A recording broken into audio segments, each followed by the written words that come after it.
Hey guys, tonight we are embarking on a rather epic voyage back to the Age of Discovery, a time when the world map still had vast, tantalizingly blank spaces, and the prospect of encountering marvels, or monsters, was very real in the minds of intrepid explorers. We're joining the fleet of Ferdinand Magellan as he sails into the largely unknown waters of the southern hemisphere, and we're going to delve into why this famously determined and perhaps a little bit grim navigator came to believe that a land of giants existed at the very tip of South America. Imagine yourself on the deck of a creaking wooden carrack, the endless ocean stretching in every direction, the stars above, unfamiliar, and the air thick with anticipation, fear, and the scent of adventure, and possibly very large footprints. And honestly, given the conditions of a 16th century sea voyage, the scurvy, the storms, the truly awful food, and the distinct lack of Wi-Fi, you probably wouldn't survive the journey to Patagonia, let alone an encounter with alleged 9-foot-tall locals. So before you get comfortable, take a moment to like the video and subscribe, but only if you genuinely enjoy what I do here. And as you settle in, maybe drop a comment to let us know where you're listening from and what time it is in your corner of the world. It's always a delight to see our global community of history buffs and curious dreamers gathering. Now dim the lights, maybe turn on a fan for that soft background hum, and let's ease into tonight's journey together. The year is 1519. You find yourself a reluctant or perhaps keenly adventurous member of a 5-ship fleet under the command of the Portuguese mariner Fernão Magalhães, or Ferdinand Magellan, as he's more commonly known to us English speakers, sailing under the Spanish flag. The scent of salt, tar, damp wood, and unwashed humanity is your constant companion. The creak and groan of the ship's timbers, the snap of canvas in the wind, the rough shouts of sailors in a medley of European languages. This is the soundtrack to your days and nights. You are leaving the familiar world behind, heading south, ever south, into waters largely uncharted by Europeans on an audacious mission. Ferdinand Magellan's expedition was a monumental undertaking, its primary goal to find a westward sea route to the fabulously wealthy Spice Islands, the Moluccas, by navigating around or through the great, largely unknown landmass of South America. A feat never before accomplished, and one many deemed impossible. This was the very heart of the Age of Discovery, or perhaps more accurately from other perspectives, the Age of European Expansion. It was an era of breathtaking ambition, of incredible bravery, and often of profound misunderstanding and brutality. The world map as known to Europeans was a work in progress full of seductive Kong-bai, blank spaces, and speculative coastlines. Vast swaths of the globe were simply labeled terra incognita, unknown land. And in the minds of many, these unknown lands were not presumed to be empty or ordinary. They were realms where anything was possible, where the marvels and monsters described in classical texts, medieval romances, and a burgeoning genre of fantastical travelers' tales might actually exist. You might find the Fountain of Youth, the golden city of El Dorado Islands, ruled by Amazonian warrior women, or indeed races of giants or men with heads in their chests. The world was still enchanted, still capable of yielding wonders that would astound Christendom. Those blank spots on the map weren't just geographical voids. They were reservoirs of the incredible, often labeled with, "Here be dragons," or more realistically, "Here be stuff we really hope isn't too bitey but probably is." Magellan himself was a complex figure, stern, deeply religious, incredibly determined, and not a man to suffer fools or mutineers gladly. He had already sailed the eastern seas in Portuguese service, so he was no stranger to long, perilous voyages. But this venture was on another scale entirely. He was sailing into the teeth of the unknown, driven by a potent mix of motives. Historians still argue whether Magellan himself was primarily driven by the promise of the immense commercial wealth a new route to the Spice Islands would bring to Spain, by the pure pursuit of geographical knowledge and the personal glory of such a discovery, or by a complex amalgamation that also included fulfilling the geopolitical ambitions of his patron, the young King Charles I of Spain, soon to be Holy Roman Emperor Charles V. Whatever his primary motivation, it required an iron will. And for the men aboard those ships, a motley collection of Spaniards, Portuguese, Italians, French, Germans, Greeks, and others, the journey was one of extreme hardship, punctuated by boredom, fear, and the ever-present specter of starvation, disease, and death. As they ventured further and further from familiar shores into colder, stormier latitudes, their psychological state would have been a potent mix of apprehension and a heightened expectation of encountering the truly bizarre. You might notice some of the older, more superstitious sailors on deck, casting wary eyes at the flight patterns of the albatrosses and petrels following the ship, muttering about how their strange dips and cries could foretell encounters with either wondrous new lands or truly monstrous beings. It was less scientific weather forecasting and more a kind of avian anxiety projection. In such an environment, with the known world shrinking behind you and the unknown looming vast and menacing ahead, the mind becomes fertile ground for believing in marvels. The ordinary rules seem to bend, and the possibility of encountering giants, a notion already present in European folklore and classical literature, wouldn't have seemed nearly as outlandish to Magellan and his men as it does to us today. They were in a very real sense sailing into a world where myth and reality were still very much in conversation. You're now aboard Magellan's creaking vessel, part of that intrepid if somewhat apprehensive crew, sailing into the vast, beckoning unknown of the early 16th century. The very air you breathe seems thick with the promise of discovery, the thrill of the uncharted. To truly understand why a seasoned navigator like Magellan, and indeed his entire crew, might readily believe in the existence of giants. In a far-off land, we need to immerse ourselves a little deeper into the prevailing mindset of their era, particularly how they saw the world represented on their maps and described in their most revered texts. Their world was not yet fully charted, measured, and demystified as ours is today. It was a place still brimming with ancient marvels and monstrous possibilities. Imagine looking over Magellan's shoulder at one of the precious hand-drawn portolan charts, or a printed map of the era. These maps were for their time marvels of information detailing known coastlines, ports, and rum lines for navigation. But as your eye drifted towards the edges of the known world, the unexplored interiors of continents, the distant rumored islands, or the vast, icy southern regions, the geographical certainty would often give way to fascinating and sometimes frankly terrifying speculation. European maps of the 15th and 16th centuries, heavily influenced by classical geographers like Ptolemy, whose Geographia had been rediscovered, and was hugely influential and embellished by tales from medieval travelogues, like the wildly popular Travels of Sir John Mandeville, frequently depicted these unexplored parts of the globe as inhabited by what were known as the monstrous races or Plinian races, named after the Roman author Pliny the Elder, whose natural history described many such wonders. If you didn't know what was actually in a particular far-flung region, giant with one enormous foot was apparently a perfectly reasonable placeholder for the mapmakers. These weren't just vague warnings of, "Here be dragons." Those sea monsters certainly writhed in the decorative oceans of these maps. No, the land itself was often populated with illustrations of quite specific and rather startling beings. You might see depictions of the cyopods or monopods, men who possessed only a single enormous foot which they reputedly used with great dexterity to hop around and more impressively to shield themselves from the sun by lying on their backs and holding their giant foot aloft like a personal parasol. Some mapmakers even got quite into the logistics of this one-footed sunbathing, drawing them in rather relaxed if anatomically improbable poses. Then there were the Blemiae, a race of headless men whose faces, eyes, nose, and mouth were disconcertingly located in their chests. Or the Cynocephaly, men with the heads of dogs who were said to bark rather than speak. You might find illustrations of men with ears so large they could wrap themselves in them for warmth. Or the Antipodeans, who supposedly lived on the opposite side of the world with their feet pointing against yours. A concept that was still the subject of some theological debate about whether they could even exist or be saved. And crucially for our story tales and depictions of giants, men of colossal stature, were a recurring motif drawing on biblical stories of Goliath or Gog and Magog, classical myths of titans and cyclopes, and medieval romances filled with towering knights and ogres. These weren't necessarily considered to be pure fantasy by everyone who saw these maps or read these accounts. The authority of classical writers like Pliny Herodotus and later medieval compilers like Isidore of Seville was immense.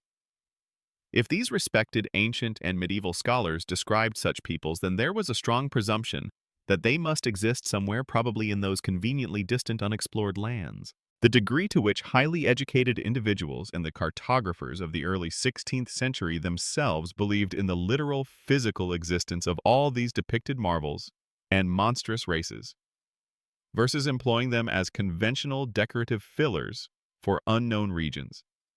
Allegorical representations of the other, or simply as a way to make their expensive maps more commercially appealing and wondrous to buyers, is still a subject of academic discussion among historians of cartography and science. But for the average sailor, and perhaps even for a commander like Magellan, the possibility was very real. So, as Magellan's fleet ventured into uncharted southern latitudes, they weren't just sailing into a geographical void.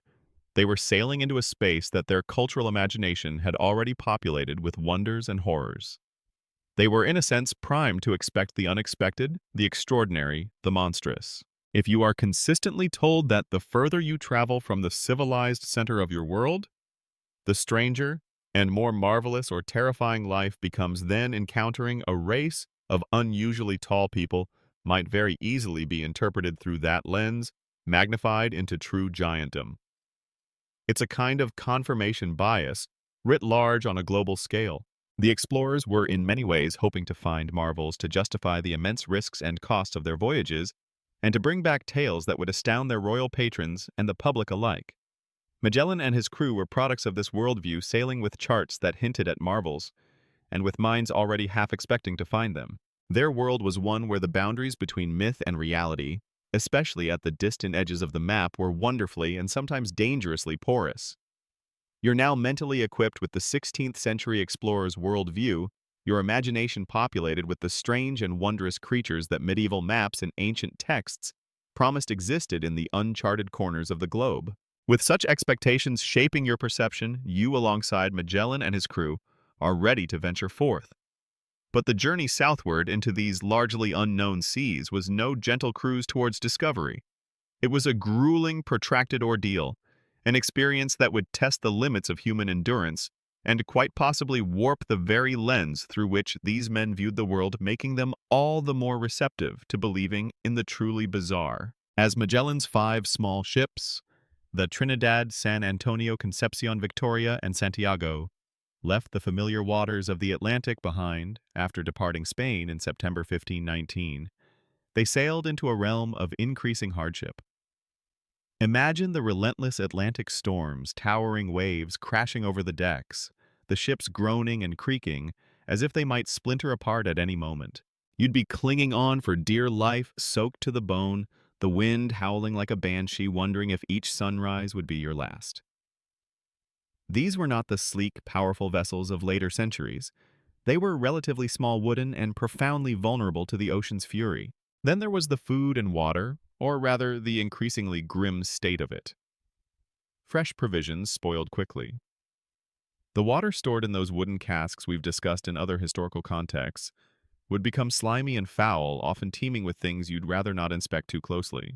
The staple food was the infamous ship's biscuit or hardtack, baked to rock-like consistency to prevent mold, but so hard it was often infested with weevils, affectionately, or perhaps despairingly termed ship's mutton by some sailors. This biscuit was less a satisfying foodstuff and more a daily dental challenge with the weevils, providing an unwelcome, if perhaps tiny, source of extra protein. Salted meat and fish, the other mainstays, would become rancid and stringy over time. Hunger, thirst, and the gnawing discomfort of malnutrition were constant companions. Scurvy, that dreaded scourge of long sea voyages caused by a lack of vitamin C, would begin to make its presence felt, though its worst devastation for Magellan's crew would come later during the Pacific crossing. Even in these earlier stages, you might see men growing lethargic, their gums becoming sore and spongy, old wounds reopening. A creeping, debilitating malaise that drained strength and morale. Add to this the cramped, overcrowded conditions below deck, poor sanitation, and the inevitable spread of other diseases, and you have a recipe for profound misery. The early stages of Magellan's voyage were indeed plagued by these severe hardships, a relentless assault on the physical and mental well-being of every man aboard. And the sheer mind-numbing monotony broken only by moments of stark terror during storms weeks. Then months would pass with nothing to see but the endless expanse of water and sky. To combat this, and perhaps the creeping dread of the unknown, sailors might engage in elaborate storytelling sessions during their few off-watch hours. You could imagine them huddled together in the dim light of a swaying lantern, each trying to outdo the other with tales of ghosts, phantom ships, mermaids, krakens, or distant lands with truly bizarre inhabitants, effectively hyping themselves up for whatever marvels or terrors the next unknown horizon might hold. It was the 16th century equivalent of a collective, slightly unhinged and definitely not safe for work podcast creation session fueled by desperation and bad rum. This prolonged isolation and extreme hardship inevitably took a psychological toll.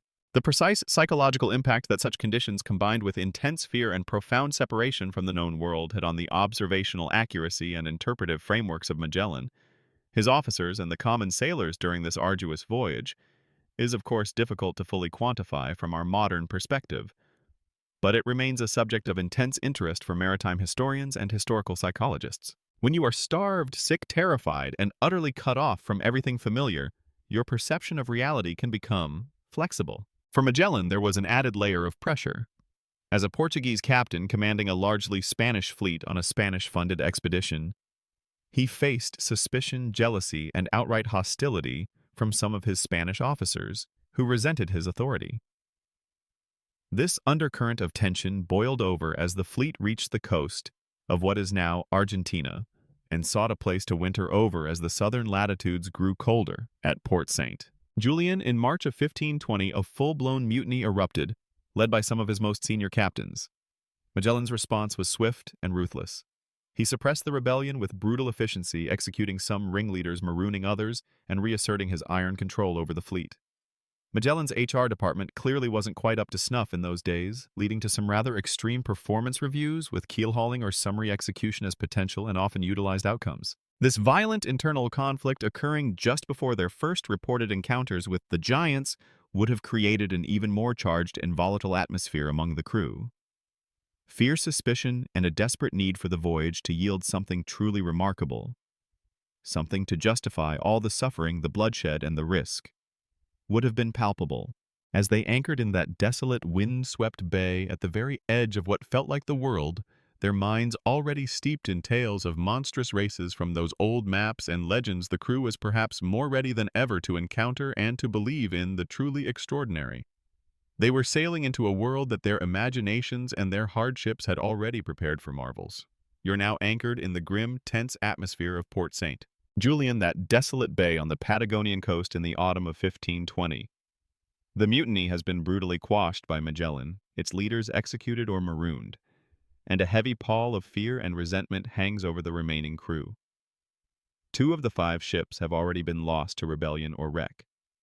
The southern winter is closing in, the days growing shorter, colder, and the prospect of finding that elusive passage to the Spice Islands seems more distant and desperate than ever. It is in this charged, isolated, and profoundly alien environment that Magellan and his men would first encounter the land that would give birth to a legend of giants. As you gaze out from the deck of your cramped, creaking vessel, your first impressions of Patagonia are likely to be ones of immense, almost overwhelming desolation. This is not the lush, vibrant, tropical paradise some might have dreamt of finding in the New World. Instead, you are greeted by vast, windswept plains stretching as far as the eye can see, largely treeless, clad in coarse grasses and low, hardy shrubs that huddle close to the stony ground. The region of Patagonia, when first encountered by Magellan's expedition as they established their winter quarters at Port St. Julian in late March 1520, presented a stark, cold, and seemingly empty landscape dominated by these arid steppes and subject to harsh weather conditions. The sky above is enormous, often a pale, steely gray, or perhaps a brilliant, brittle blue that offers no warmth. The coastline is rugged with forbidding cliffs and long, empty beaches pounded by the relentless surf of the South Atlantic. The wind is your constant companion here, a biting, ceaseless presence that howls across the plains, chilling you to the bone and making even simple tasks on deck a struggle. It doesn't just blow, it seems to have a personal vendetta against your already frayed sanity and any attempt you might make at maintaining a remotely decent hairstyle. The main leisure activity for many of the crew probably quickly became competitive shivering, punctuated by gloomy speculation about what unknown horrors, or perhaps what desperate salvation lay just over the next bleak, windswept hill. For weeks after their arrival, Magellan's men saw no signs of human life. This profound emptiness, this utter lack of visible habitation in such a vast land, would have been deeply unsettling. They were accustomed to landscapes, however wild, that usually bore some mark of human presence. Here there was just the wind, the cries of unfamiliar seabirds like penguins and cormorants, the barking of sea lions on distant rocks, and an overwhelming, almost unnerving silence from the land itself. It felt like the very end of the earth, a place forgotten by God and man. You can imagine some of the more jumpy crew members, their nerves already shattered by the voyage, and the recent mutiny attributing every oddly shaped rock formation in the distance, or every dust devil whipped up by the wind, to some lurking behemoth, or a sleeping giant just waiting for them to get a bit too complacent. "Did you see that rock move, Juan?" one might whisper. "No, Pedro, that was a very large, very stationary rock, just like yesterday." "Are you absolutely sure it didn't twitch?"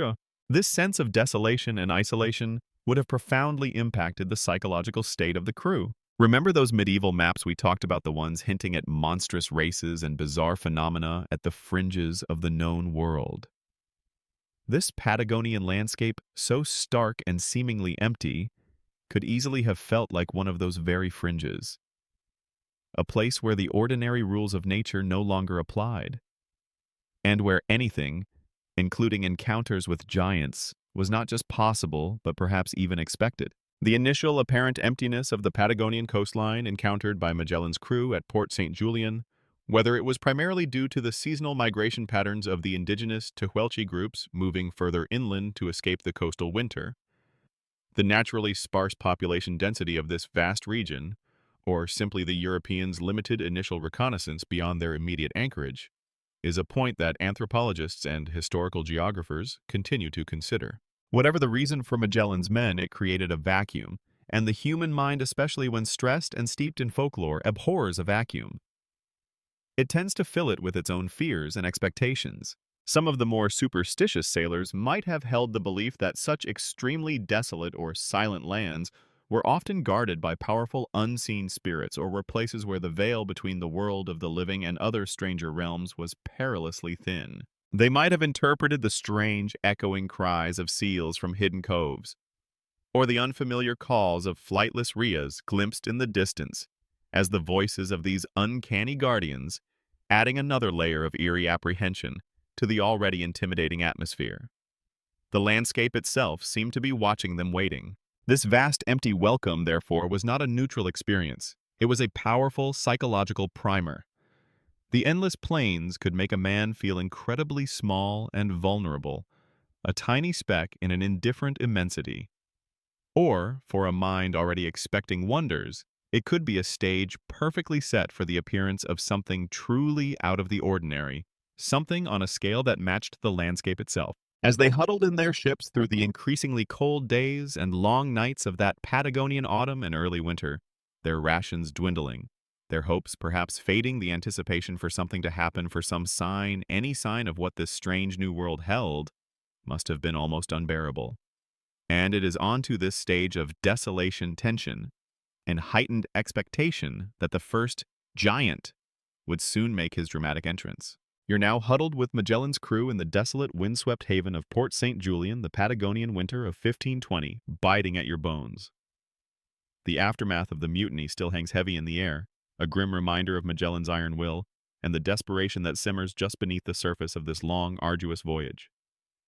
Weeks have dragged by in this seemingly empty land, nearly 2 months of seeing nothing but barren plains, gray skies, and the churning, inhospitable sea. The ships are being repaired, meager rations are being consumed, and a tense, watchful monotony has likely set in. And it's precisely into this atmosphere of weary expectation and underlying dread that the truly extraordinary, the moment that would ignite a centuries-long legend, finally arrives. Our primary window into this encounter, and indeed into much of Magellan's voyage, comes from the meticulous journal kept by Antonio Pigafetta. He was a Venetian scholar and knight, a supernumerary volunteer on the expedition driven by a thirst for adventure and a keen intellect. Pigafetta served as Magellan's assistant, and his detailed chronicle is the most comprehensive and vivid first-hand account we have of this circumnavigation, including these first fateful encounters with the people of Patagonia. So, as you stand on the deck, peering towards the desolate shoreline, you are essentially seeing this through Pigafetta's observant, if culturally biased, 16th-century European eyes. Imagine the scene. It's a cold day, perhaps late May or early June by our calendar. The crew is engaged in their usual dreary tasks, mending sails, fetching brackish water, trying to catch a few fish or seabirds. Suddenly a cry goes up. A figure has appeared on the shore, seemingly from nowhere, a lone man silhouetted against the bleak horizon. And he is, by all accounts, astonishingly tall.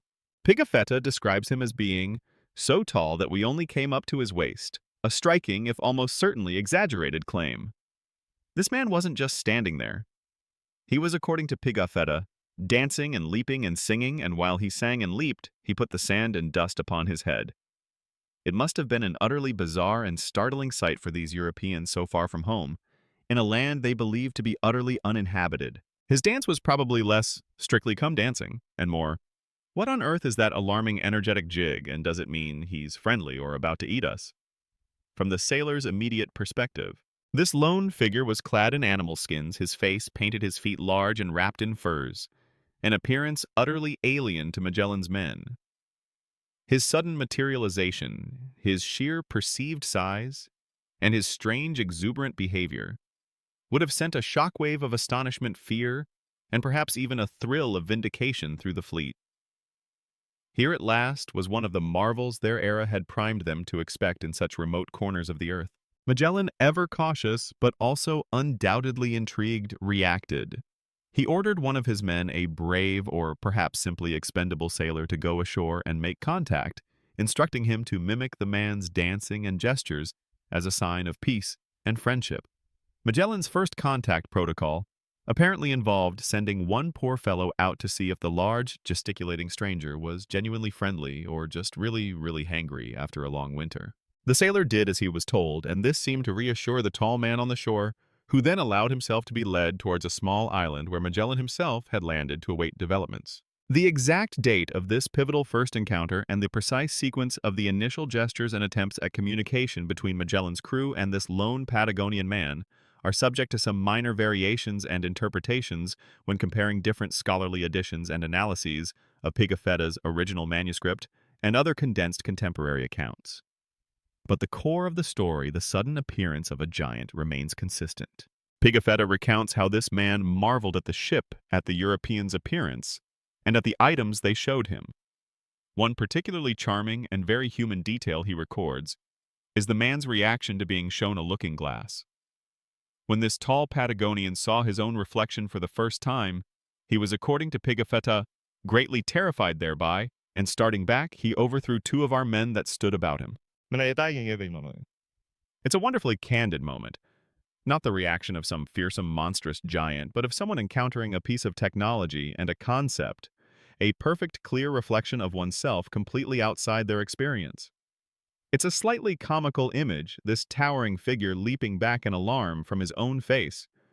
A brief moment of shared, startled humanity amidst the profound cultural chasm.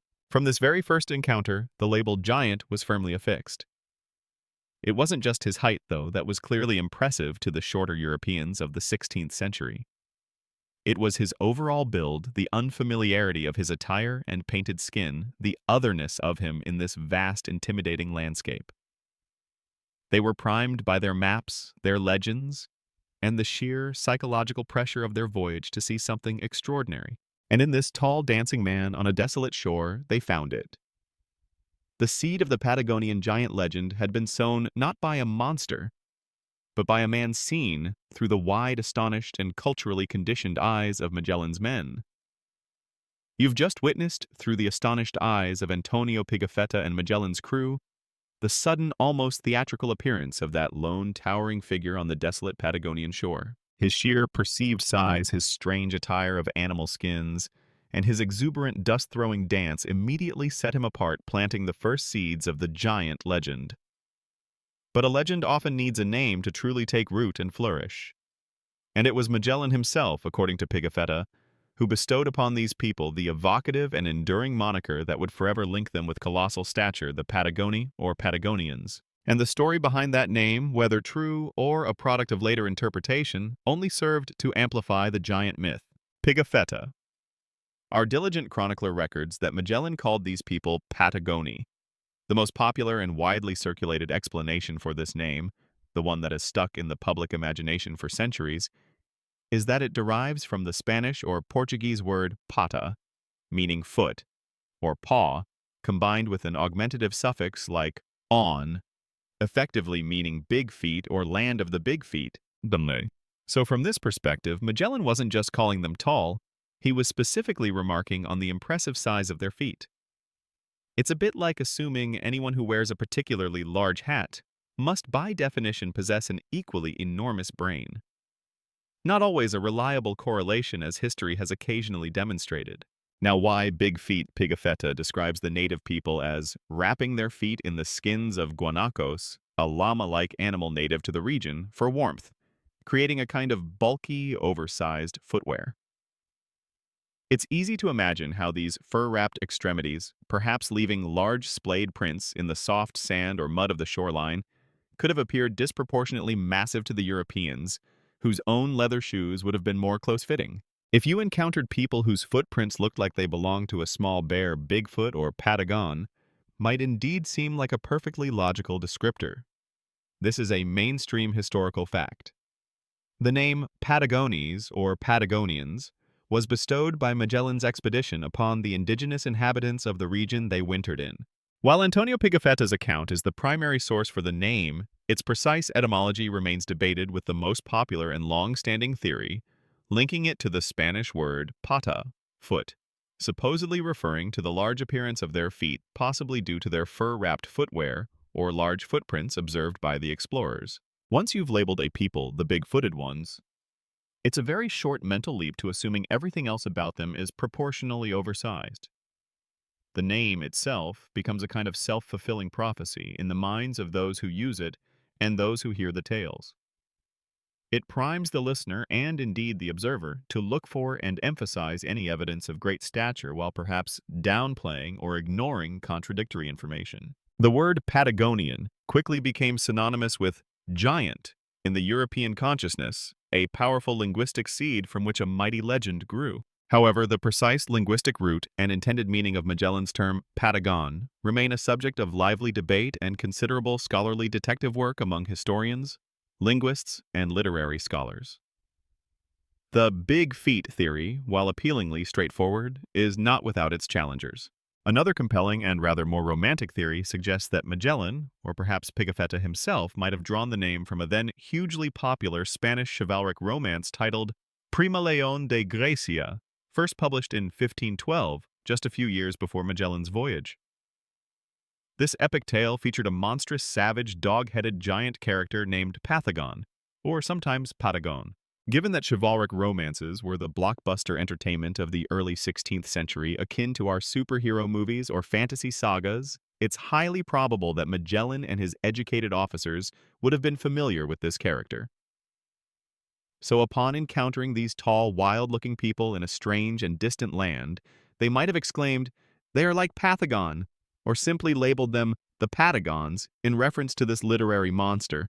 If this theory is correct, then the name was less a literal description of their feet and more a direct, almost playful allusion to a pre-existing fictional giant, immediately casting the encountered people in a mythic, larger-than-life role. It's like Magellan was basically naming them after a character from his era's equivalent of a popular comic book. Behold Captain America gone and his amazing friends. There have been other more obscure linguistic suggestions too.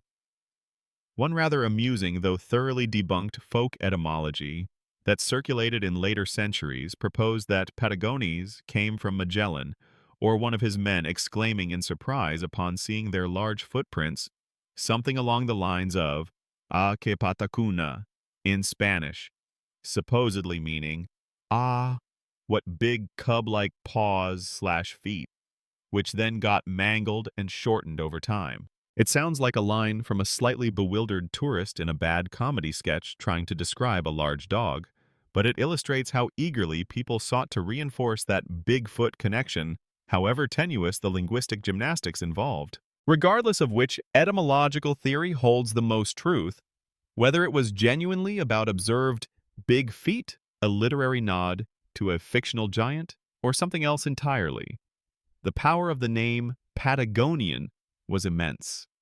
It immediately conjured images of colossal beings, an idea that captured the European imagination and fit perfectly with the age of discovery's expectation of finding marvels and monsters at the world's end. The name became a label, and that label repeated in Pigafetta's widely read chronicle and subsequent accounts helped to build shape and perpetuate the myth of the Patagonian giants for hundreds of years, long after Magellan's battered Victoria had completed its historic circumnavigation.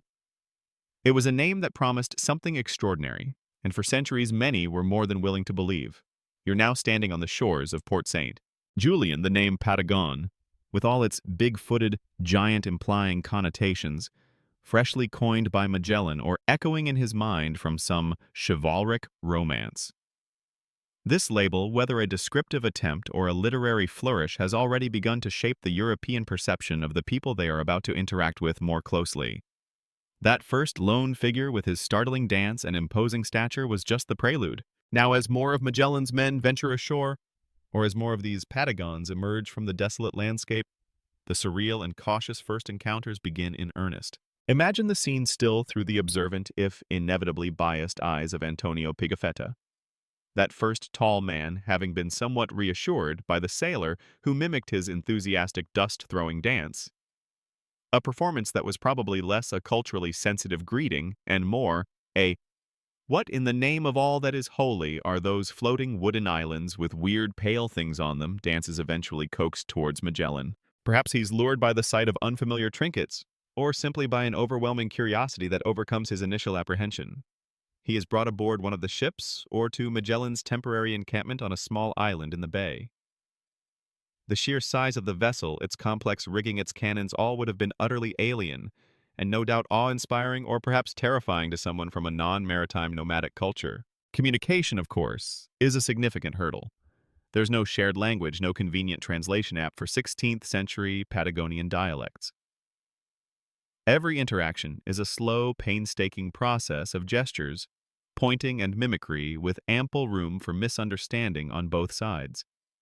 You can picture Magellan stern and imposing, trying to convey peaceful intentions, while also asserting his authority. His men would be a mixture of fear-excitement and probably a good deal of bravado, trying to make sense of these people who seem to have stepped directly from the pages of those fantastical travelogues or the monstrous margins of their maps. Pigafetta meticulously records these early interactions, including the exchange of gifts, a classic feature of first encounters between European explorers and indigenous peoples.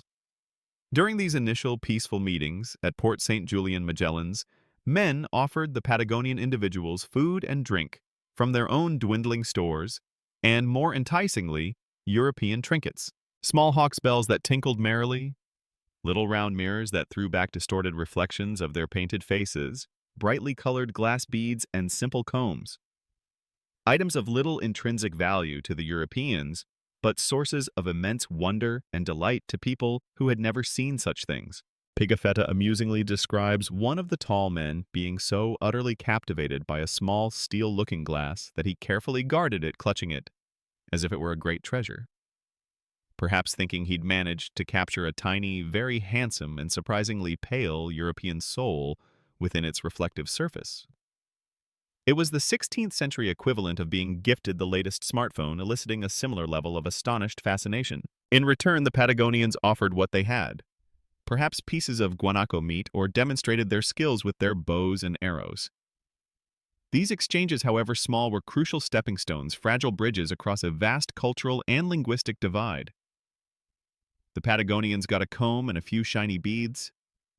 Magellan and Pigafetta got a really good story, and the confirmation of a race of giants which would make for excellent reading back in Europe. Seems like a fair trade if you're the one writing the history books. The precise nature and intended meaning of the Patagonians' initial dancing and singing upon first seeing the Europeans, as Pigafetta described it, whether it was a form of ritualistic greeting intended to establish peaceful contact, an expression of profound surprise, or even alarm at the sight of such strange visitors and their massive canoes, a shamanistic display meant to engage with or ward off unfamiliar spirits, or some other culturally specific behavior, are interpreted differently by anthropologists and ethnohistorians today, given the unfortunate lack of direct Tehuelche testimony from that specific encounter. For the Europeans, it likely just added to the overall impression of encountering a wild, primitive, and remarkably large people. As more Patagonians appeared, including Pigafetta notes, women who were also very tall, though not as tall as the men. He reassures his readers perhaps to maintain some semblance of European gender norms. Even in this land of giants, the initial descriptions solidified. They were consistently described as being clad in sewn animal skins, particularly those of the guanaco, which covered their bodies from head to their famously large fur-wrapped feet. Their faces were often painted with striking patterns, and their hair was typically short and also sometimes painted or whitened with a kind of powder. Each interaction, each shared gesture, each exchanged item would have been freighted with meaning and just as often with misinterpretation. The Europeans, already primed by their cultural baggage and the desolation of the land, were seeing giants. The Tehuelche people, as these indigenous groups would later be more accurately known, were encountering beings from an entirely different world with unfathomable technology and equally strange customs. It was a surreal dance of cautious curiosity, underlying fear, and the dawning on the European side, at least, of a legend in the making. You've now navigated those first tentative and utterly surreal encounters between Magellan's men and the people they would christen Patagonians. Some. The gift exchanges have happened, the cautious dances have been danced, and the initial shock of seeing these tall, skin-clad figures on a desolate shore is beginning to morph into a more detailed, if still highly subjective, observation. As Antonio Pigafetta and his shipmates spent more time in Port St. Julian, encountering more of these individuals, their descriptions began to solidify, painting a picture of a people who, in European eyes at least, were nothing short of titanic. It's in these contemporary accounts, particularly Pigafetta's, that the legend of the Patagonian giants truly begins to take on its impressive, if exaggerated, dimensions. Pigafetta, our keen-eyed Venetian chronicler, doesn't mince words when it comes to their stature.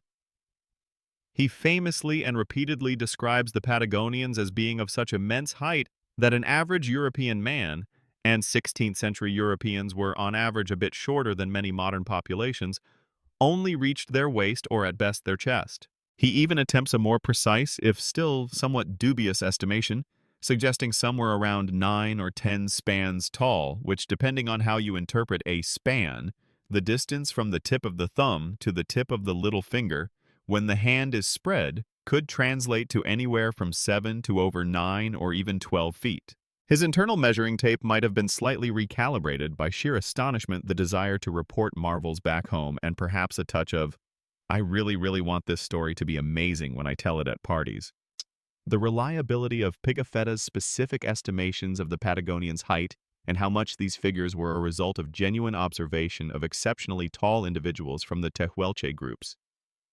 Subjective exaggeration influenced by awe or fear, or even a deliberate embellishment to enhance the wondrous nature of the expedition's discoveries, is still actively debated by historians and anthropologists, examining his text and the context of 16th century travel writing. But it wasn't just their height that impressed and intimidated the Europeans. Pigafetta and other, albeit scarcer, accounts also paint a picture of immense strength and robust physique. These were not lanky, willowy giants. They were described as being well-proportioned for their great size, with broad shoulders and powerful limbs. Their daily life hunting guanaco and rhea on foot across the vast plains would have certainly built considerable strength and endurance. You can imagine Magellan's men, many of them weakened by months at sea, poor diet, and the psychological strain of their voyage, looking upon these vigorous, well-adapted people with a mixture of admiration and trepidation. Every sinew, every movement might have seemed to confirm their superhuman, titan-like qualities. Their voices, too, contributed to this larger-than-life image. Pigafetta claimed that one of the first giants they encountered had a voice that was louder and stronger than that of a bull. Imagine that. Not just a deep voice, but one that could rival a large, bellowing farm animal. You certainly wouldn't need a megaphone to get their attention from across the bay, just a very brave person to actually deliver the message once you had it. This auditory hyperbole, added to the visual descriptions of their imposing size, would have further solidified the impression of encountering beings who were fundamentally different, operating on a grander, more powerful scale than ordinary mortals. Other physical details filled out the portrait. Their faces were described as broad and often painted sometimes with red ochre around the eyes or with other symbolic designs that would have seemed fierce or bizarre to European sensibilities. Their hair was generally short and coarse, sometimes described as being whitened with a kind of powder or clay. Their attire, as we've noted, consisted mainly of expertly sewn guanaco skins, forming a sort of cloak or robe, and those famously large fur-wrapped bundles on their feet that likely contributed to the Patagon name. Even their hands were noted as being proportionally large. Every detail seen through that lens of initial astonishment seemed to confirm their giant status. It's interesting to note that despite this perception of immense size and strength, Pigafetta often describes their initial demeanor as peaceable, almost childlike, in their wonder at the European trinkets like mirrors and bells. There's a curious duality in his account. These are formidable giants, yet they are also amazed by simple objects and can be frightened by their own reflection. This perhaps made them seem less like inherently malevolent monsters from a medieval bestiary and more like a sort of noble, savage giant, a concept that would have its own complex history in European thought. They were marvelous, perhaps a little alarming, but not necessarily immediately hostile, at least not until Magellan's later, more aggressive interactions. These detailed descriptions penned by an educated eyewitness like Pigafetta were not just idle jottings. They were, in essence, data being collected, proof that would be carried back to Europe to astound scholars, delight royal patrons, and fuel the public's hunger for tales of the wondrous and the bizarre from the newly discovered lands. When Pigafetta wrote of men whose heads the Europeans barely reached, he was crafting a narrative that was almost guaranteed to captivate and convince. The image of the Patagonian giant, built upon these vivid, if likely inflated descriptions, was beginning to loom very large indeed in the European imagination. You've now heard Antonio Pigafetta's rather breathless, if somewhat exaggerated descriptions of the Patagonian people, their towering height, their bull-like voices, their robust strength. These accounts, penned by an educated eyewitness, were destined to solidify the image of these giants in the European mind. But for Ferdinand Magellan, a man of action and perhaps a touch of ruthless pragmatism, merely observing and describing these marvels wasn't quite enough. In the grand tradition of 16th-century explorers, who often saw the New World and its inhabitants as curiosities to be collected and displayed, Magellan hatched a daring if ethically dubious plan.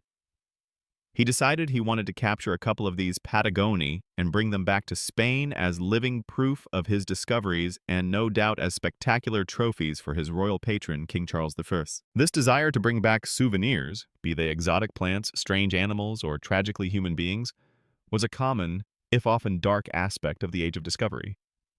These living specimens served to validate the explorers' tales, to entertain European courts, and to provide subjects for scholarly and often deeply flawed study.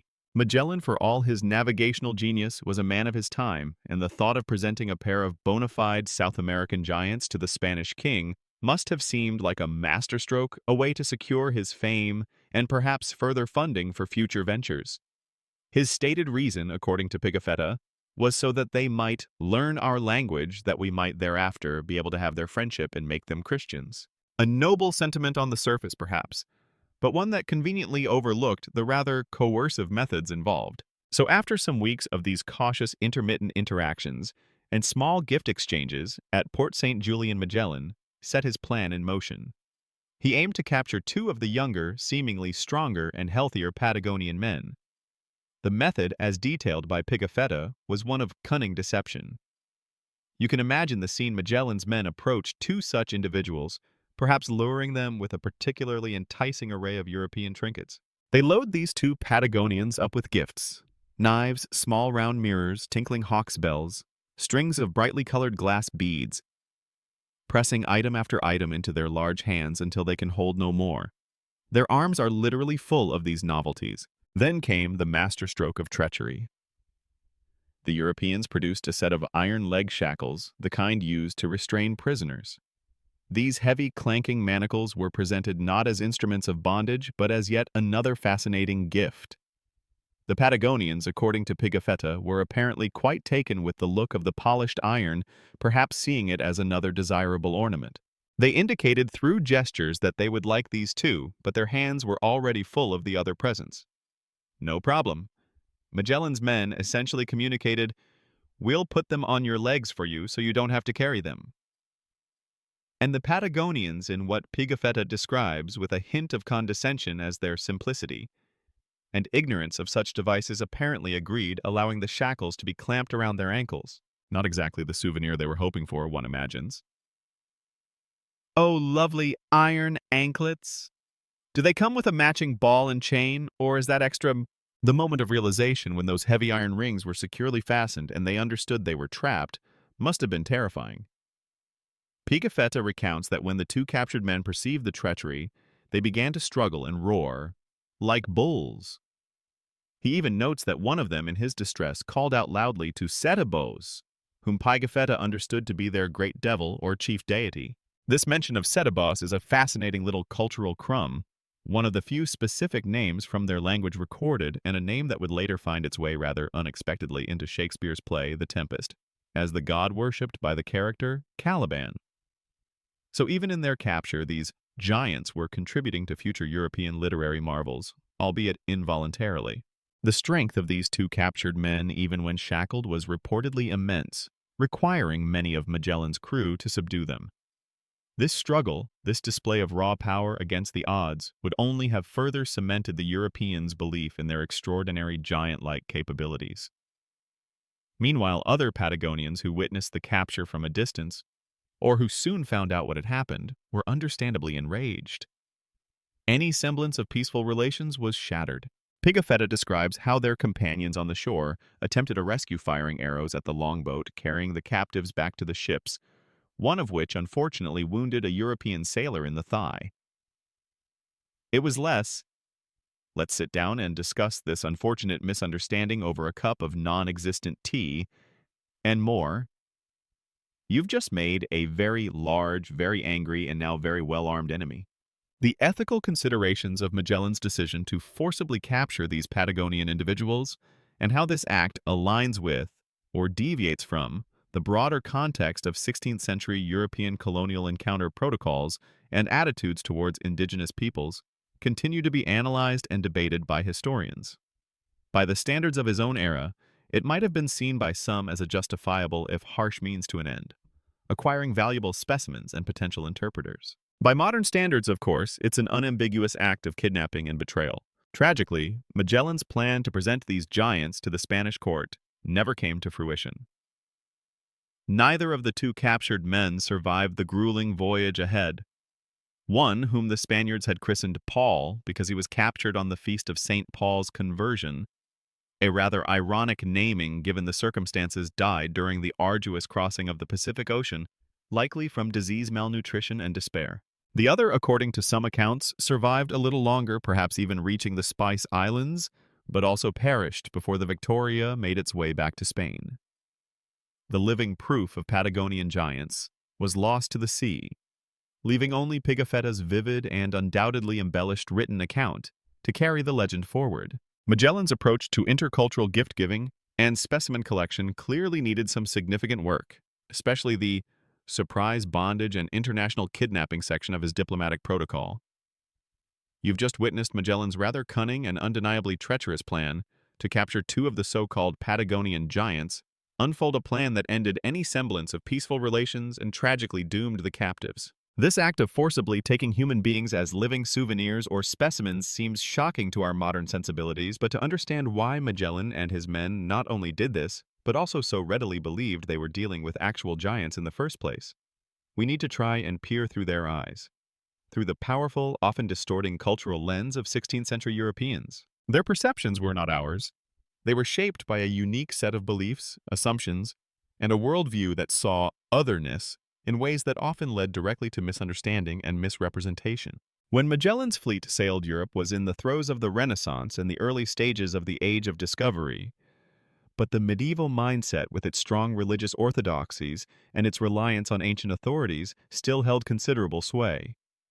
Early European explorers and chroniclers of this period often interpreted the customs, beliefs, and physical characteristics of non-European peoples through a profoundly ethnocentric lens. Their own European Christian culture was in their minds the undisputed pinnacle of civilization, the yardstick against which all other societies were measured and usually found wanting. Anything unfamiliar, a different skin color, a language they couldn't understand, social customs that diverged from their own, a lack of familiar technology, was frequently categorized using classical and biblical notions of barbarians, savages, heathens, or if they were particularly strange-looking, or lived in a sufficiently remote and terrifying land, even monstrous races.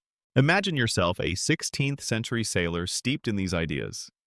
You've been told tales of lands where men have heads in their chests or one giant foot. You then encounter people in a desolate, far-off land who are significantly taller than you. The Tehuelche people of Patagonia were indeed a tall group, averaging perhaps around 6 feet or a bit more, which would have seemed very tall to Europeans of that era, who were often considerably shorter, who dress in unfamiliar animal skins, paint their faces in striking patterns, speak an utterly alien tongue, and whose technology seems rudimentary by European standards. No iron, no firearms, no great stone cities as they knew them. It would be almost too easy, too tempting to slot these people into that pre-existing mental category labeled giants or wild men from the edges of the earth. It made the profoundly unfamiliar a little more comprehensible by fitting it, however imperfectly, into a known if mythical framework. The Patagonians' nomadic lifestyle, their reliance on hunting guanaco with bows and arrows, their seemingly simple shelters, all of this would have contrasted sharply with the settled agricultural and increasingly urbanized societies of Europe. This difference could easily be interpreted not as a successful adaptation to a harsh environment, but as a sign of primitiveness or a lack of civilization. The Patagonians probably thought the Europeans sweating in their stuffy woolen doublets and hose in that often cold and windswept climate were the ones dressed rather ridiculously. "Look, Fernando," one might have gestured to another, "that one's wearing brightly colored leg wrappings in this wind most peculiar." The massive communication barrier, of course, exacerbated everything. With no shared language, every gesture, every expression, every action was open to wild misinterpretation. A ritual dance could be seen as a sign of aggression or mindless savagery. A look of confusion or curiosity could be mistaken for dull-wittedness or animalistic simplicity. A warning shout could be interpreted as a monstrous roar. It's incredibly hard to conduct an objective ethnographic study when your primary research method is observe from a distance with considerable apprehension, occasionally offer shiny beads, and then try to kidnap a couple of them.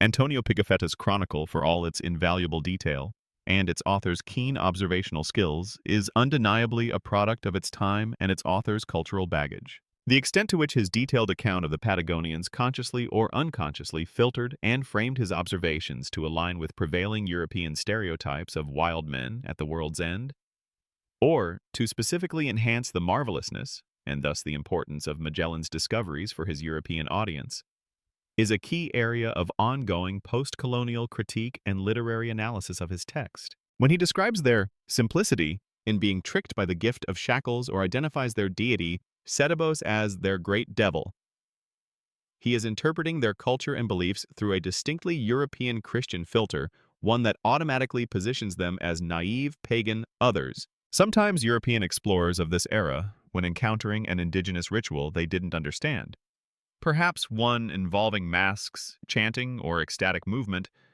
would immediately label it as devil worship, or evidence of demonic influence purely because it didn't resemble a Sunday service back in Seville or Lisbon. It's the 16th century equivalent of judging an entirely alien culture's deepest philosophical traditions based on one confusing and poorly subtitled TikTok dance you accidentally stumbled upon. The framework for understanding was often simply too narrow, too preconditioned by their own ingrained beliefs about what constituted normal or godly. So when Magellan and his men looked upon the tall Tehuelche people, they weren't just seeing individuals of a different culture. They were seeing figures onto whom they could project their own era's rich tapestry of myths, fears, and expectations about the unknown. The giant was already there waiting in their minds, a legacy of classical lore and medieval fantasy. The desolate Patagonian landscape provided the perfect stage, and the tall, skin-clad Tehuelche, with their unfamiliar ways, provided the perfect cast for this pre-scripted marvel.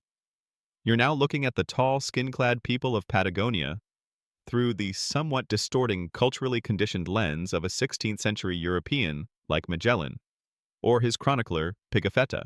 Their unfamiliar appearance, their strange customs, Their very otherness in that desolate landscape all contributed to their being perceived as something extraordinary, something beyond the bounds of ordinary humanity. But this perception wasn't conjured out of thin air purely from the shock of the new. Magellan and his men carried with them a rich cargo of pre-existing stories, ancient myths, and widely accepted historical accounts that specifically spoke of the existence of giants in various parts of the world. These whispers of giants passed echoing from classical antiquity biblical narratives and medieval romances effectively primed their minds to discover and to believe in exactly what they thought they found. In the early 16th century, the intellectual world of Europe was deeply reverent towards the wisdom of the ancients. The writings of Greek and Roman authors rediscovered and disseminated during the Renaissance were considered vital sources of knowledge about history, geography, and the natural world. And these classical texts were by no means silent on the subject of giants.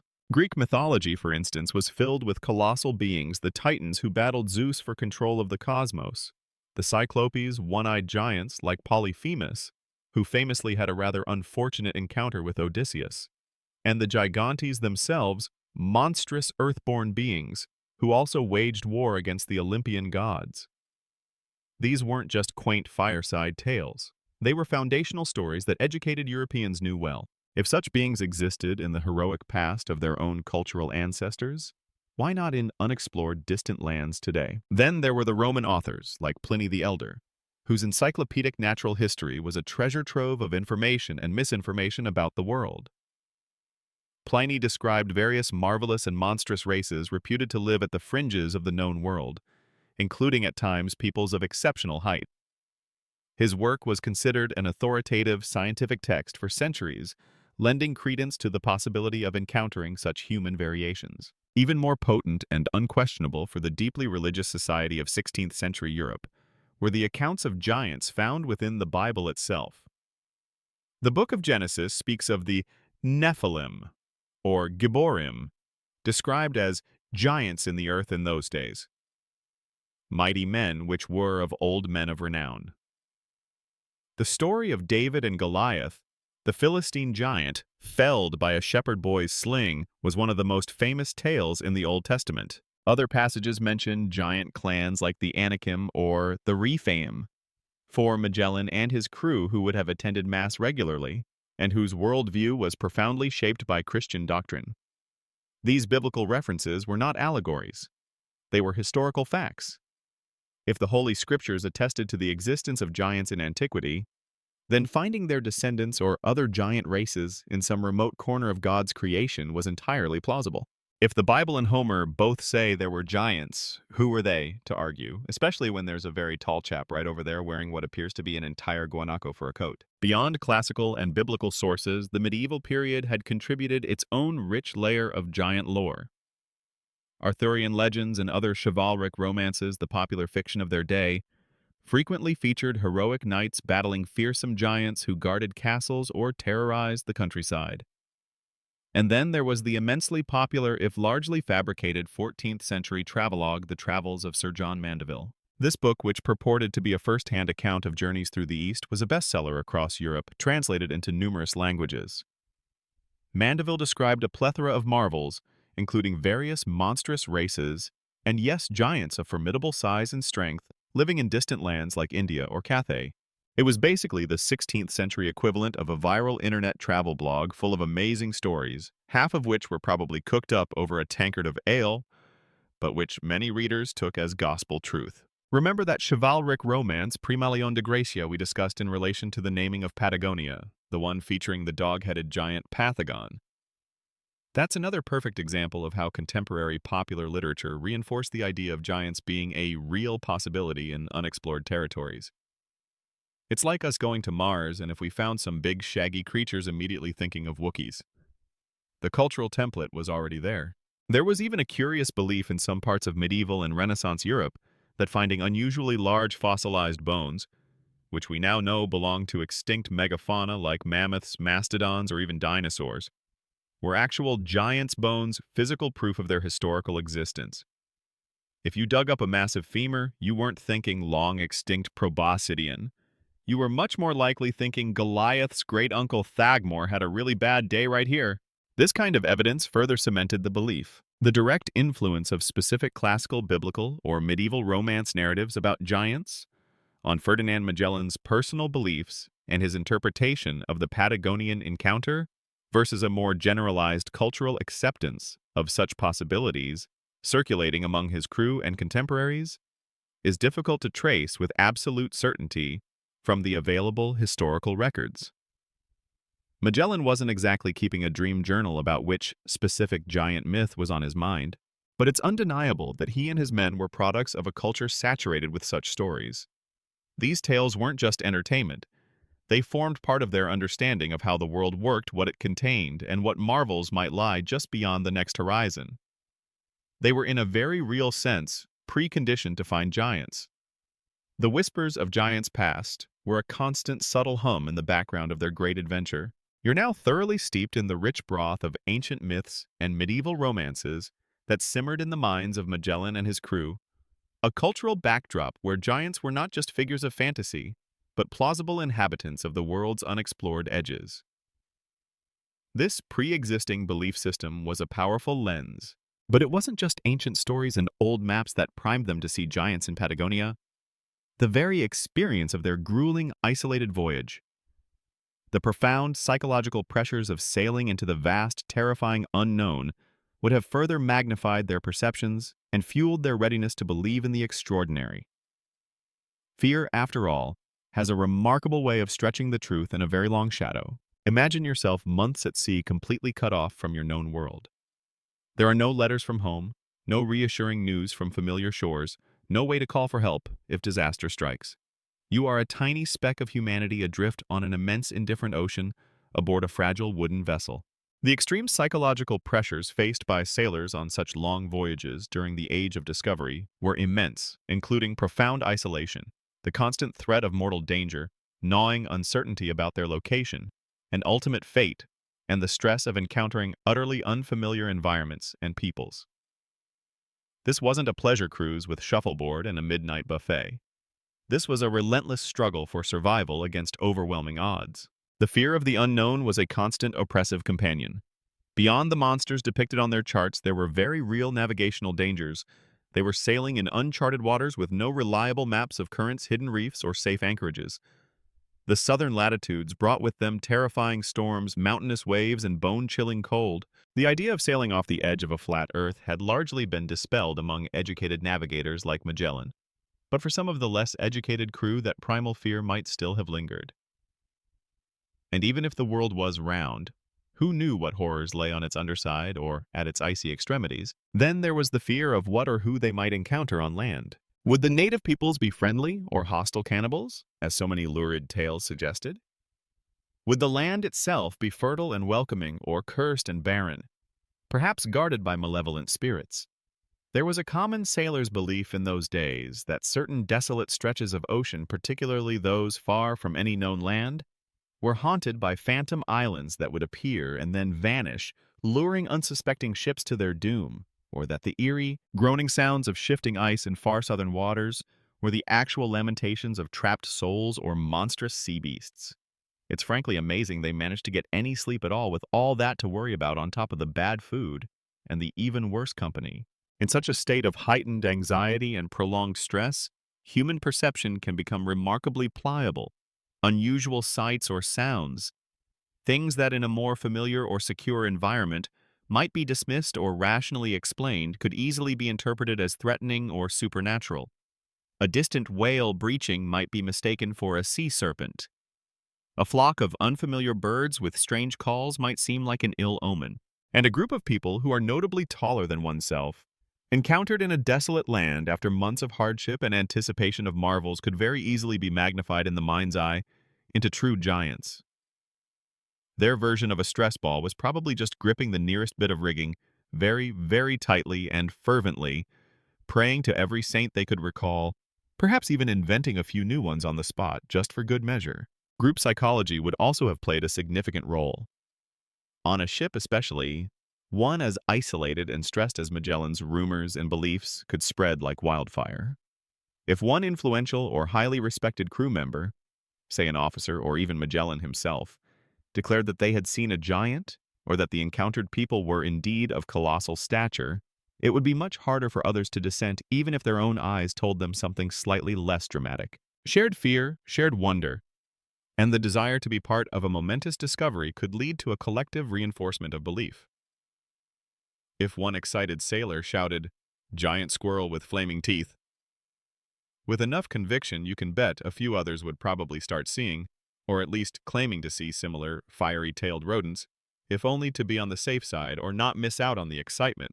The interplay between genuine environmental dangers encountered by these early modern explorers, such as truly treacherous storms or encounters with genuinely hostile local populations, and purely imagined or psychologically projected threats, like those mythical sea monsters or wildly exaggerated human foes, in shaping their written accounts. And consequently, the European perceptions of these new worlds is a complex field of study for historical psychologists and literary analysts. It's often impossible to neatly disentangle what was objectively observed from what was subjectively experienced and then narratively embellished. Magellan himself, as the Captain General, was under unimaginable pressure. He had already faced down a bloody mutiny. He was responsible for the lives of his remaining crew and the success of an incredibly expensive and high-stakes royal expedition. Finding something truly spectacular, something to justify the immense cost in lives and resources, would have been a powerful motivator. Perhaps he too was susceptible to seeing what he and his era wanted or expected to see in this strange new world at the bottom of the globe. The desolate land, the unusual people, the heightened emotions, it was a perfect storm for the birth of a giant belief. You're now deep in the psychological landscape of Magellan's fleet wintering in that desolate Patagonian bay, a place where fear, isolation, and the powerful currents of pre-existing myths about giants have created a potent brew of heightened suggestibility. The very air seems charged with the possibility of encountering the extraordinary. But for these encounters to truly take root and become accepted fact back in Europe, Magellan and his men would need more than just their own subjective experiences or vague sailors' tales. They would need, or at least believe they had gathered some form of proof to substantiate their astonishing claims of encountering a race of giants at the world's end. In the 16th century, the concept of proof for discoveries in far-off lands was somewhat different from our modern scientifically rigorous standards. Explorers were certainly expected to bring back tangible evidence when possible. Exotic plants, unusual animals, mineral samples, or detailed maps and charts. But in an age before photography, video, or easily verifiable scientific measurements, the detailed written testimony of an educated eyewitness, particularly a nobleman or a scholar, carried immense weight. And in this Magellan's expedition was fortunate to have Antonio Pigafetta.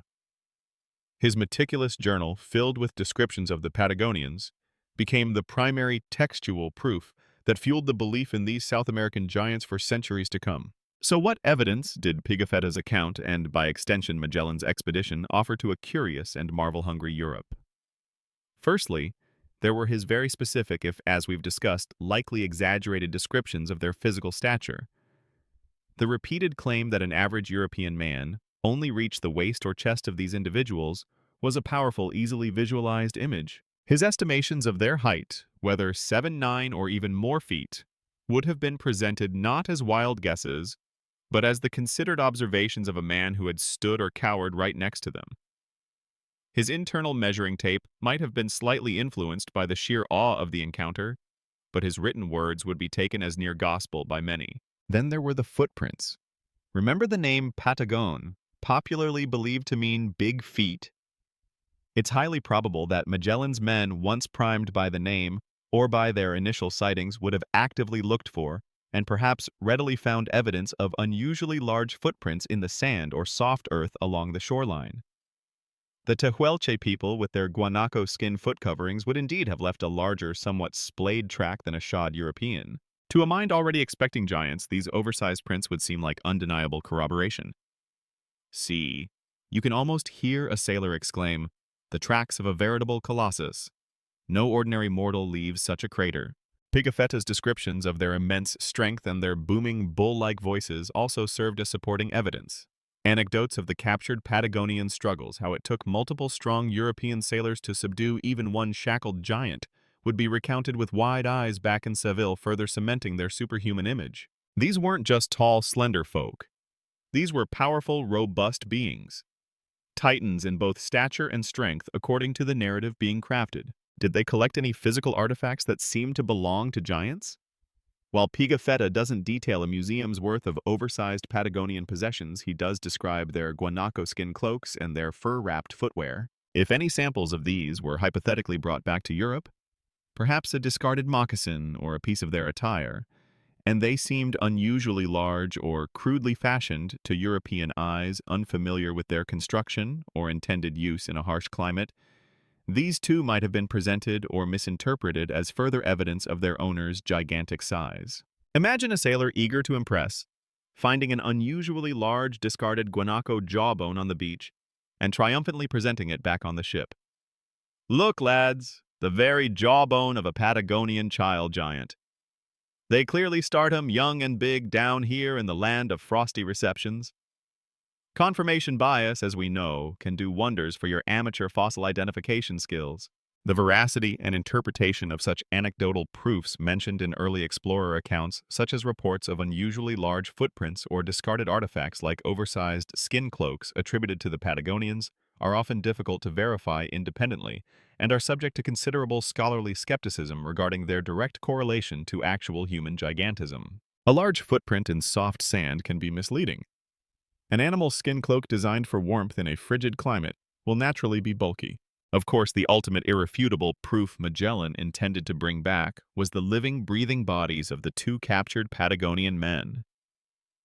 These individuals were to be the star exhibits, the undeniable evidence that would silence all skeptics and bring glory to the expedition and its commander.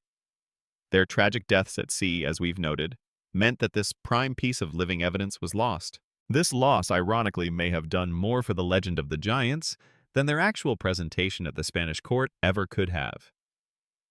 Without the real men there to be measured and objectively assessed, however flawed that assessment might still have been by 16th century standards, their reported size and strength could inflate even further in the retelling, becoming purely mythological. The captured giants, by unfortunately not surviving their involuntary world tour, inadvertently became less like study subjects and more like martyrs to their own mythical stature. In the end, the proof of Patagonian giants rested heavily on the power of Pigafetta's narrative, the consistency of the returning sailors' tales, likely reinforcing each other's exaggerations, and the deep-seated willingness of 16th century Europeans to believe in a world still filled with wonders and marvels beyond their own shores.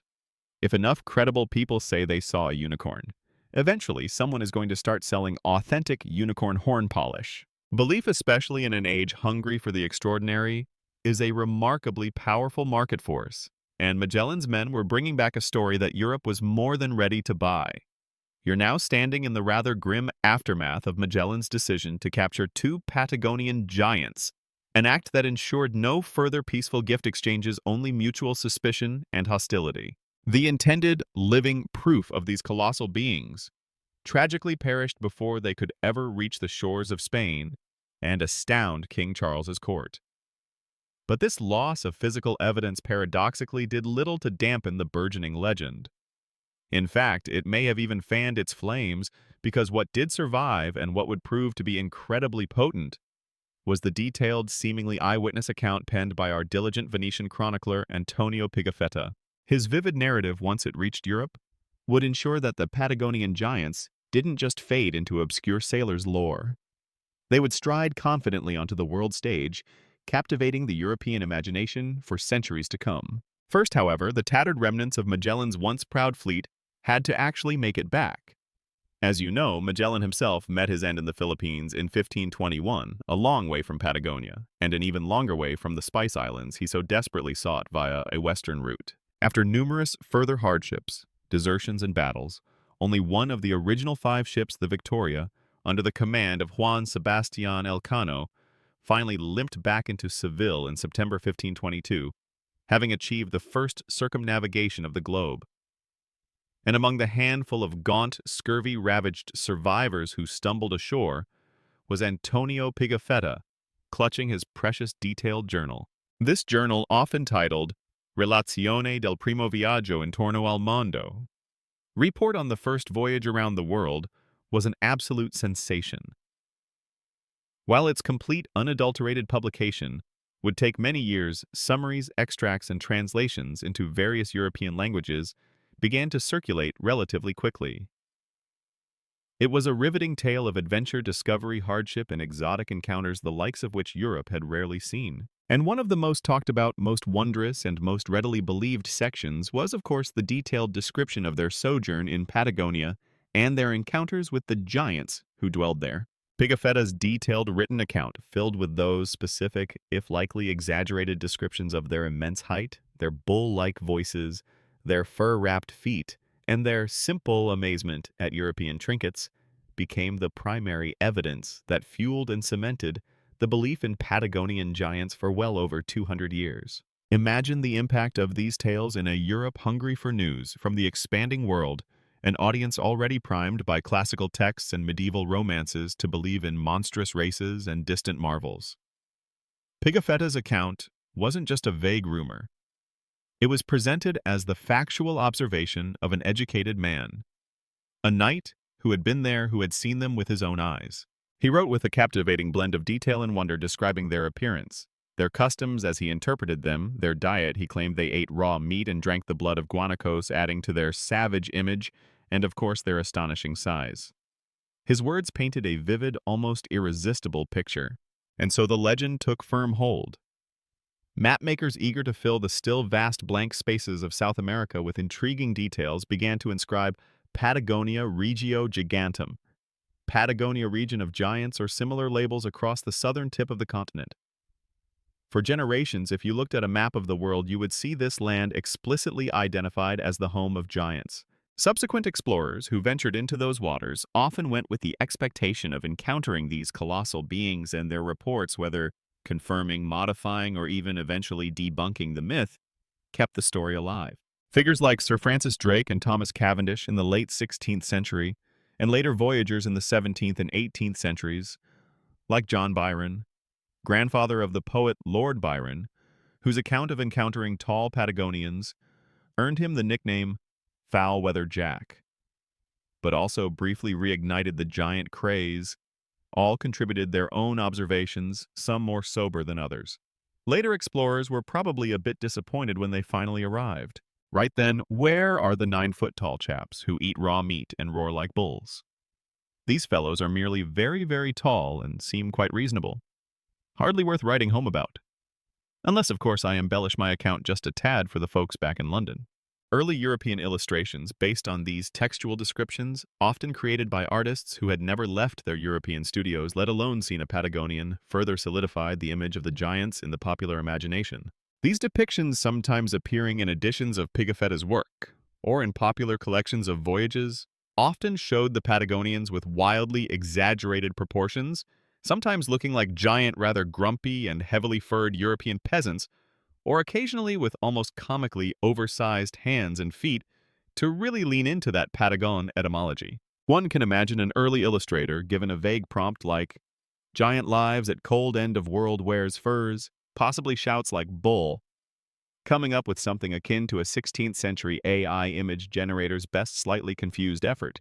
The exact mechanisms by which Antonio Pigafetta's original manuscript account of the Patagonian encounter was edited, translated, summarized, and illustrated in its various early published forms, and how these processes of transmission might have subtly or overtly further shaped, emphasized, or even exaggerated the giant narrative for different European audiences, are areas of ongoing bibliographic and historical study. Each retelling, each new edition had the potential to add another layer to the legend. For over 2 centuries, the Patagonian giants had a longer and more robust run in popular European culture than many modern boy bands, and with arguably better if furrier costumes. It wasn't until more scientifically minded expeditions in the later 18th and early 19th centuries, with a greater emphasis on accurate anthropological measurement and observation, that the myth truly began to fade, replaced by a more sober understanding of the Tehuelche people as a genuinely tall but not supernaturally gigantic race. But the romance of the story, the allure of a lost land of titans at the end of the world, first brought to vivid life by Pigafetta's quill, lingered on a testament to the power of a good story and humanity's enduring fascination with the marvelous. You've now journeyed with Antonio Pigafetta's incredible tale As it swept through Europe, his vivid descriptions, and the very name Patagonian, cementing the image of a land of giants in the popular imagination for well over 2 centuries. Maps were redrawn, fireside stories were embellished, and later explorers often sailed south with the specific expectation or perhaps a hopeful dread of encountering these colossal beings. But as our sleepy exploration of why Magellan and his men believed in these giants reaches its final chapter, it's time to gently part the veils of legend and exaggeration and meet the actual indigenous inhabitants of that windswept land. The people who, through no fault of their own, became the titans of European folklore, the Tehuelche. The people Magellan's expedition encountered in 1520 at Port St. Julian, and whom they dubbed Patagones, were various nomadic groups collectively known today as the Tehuelche people or the Aonekenk, as one of their southern groups referred to themselves. These were not mythical beings from a chivalric romance or a classical epic. They were skilled hunter-gatherers, perfectly adapted to surviving and thriving in the harsh, demanding environment of Patagonia. Their lives revolved around hunting guanaco, a relative of the llama, and the flightless rhea, similar to an ostrich utilizing the bow and arrow, and very notably, the bolas, a throwing weapon made of weighted stones on interconnected cords which they used with great accuracy to entangle the legs of their prey. The sight of these flying stones, accurately bringing down large game from a distance, might have seemed almost magical, or evidence of superhuman skill to Europeans unfamiliar with the weapon, perhaps subtly adding another layer to their larger-than-life perception of these hunters. Now, what about their famous stature? Were they truly the 9 or 10-foot behemoths that Pigafetta's account and later embellishments suggested? The simple answer is no. However, the Tehuelche were by all credible anthropological accounts a genuinely tall people, especially when compared to the average height of 16th-century Europeans. Adult Tehuelche males often averaged around 8 meters, or roughly 5 feet 11 inches to 6 feet, with some individuals certainly being taller, perhaps reaching 6'2", or even a bit more in exceptional cases.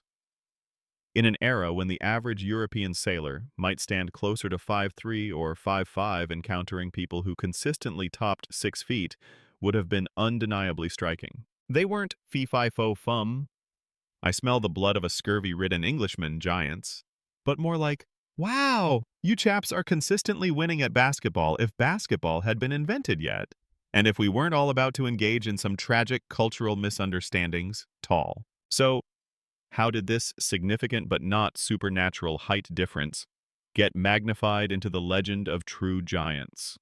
Several factors likely contributed, many of which we've already touched upon.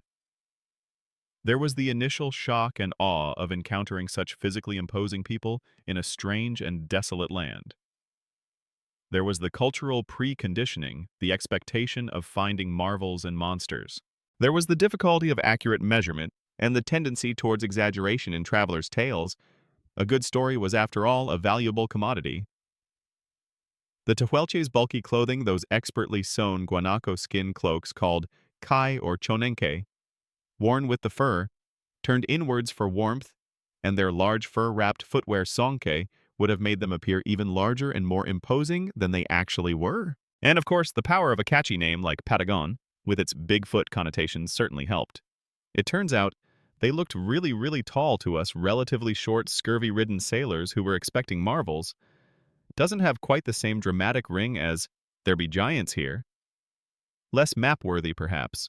Beyond their height, the Tehuelche had a rich culture adapted to their environment. Pigafetta noted their face painting, their short hair, and their diet, which included guanaco meat, sometimes eaten raw, according to him, which would have added to the savage image for Europeans in various routes. They were skilled artisans in working with stone bone and animal hides. Their social structure was based around nomadic family groups led by chiefs moving across the vast plains in rhythm with the seasons and the migrations of their prey.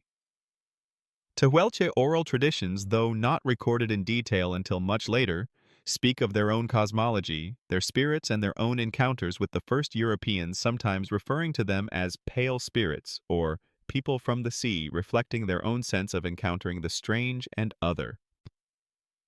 It's a poignant reminder that the wonder and probably the apprehension went both ways in those early encounters.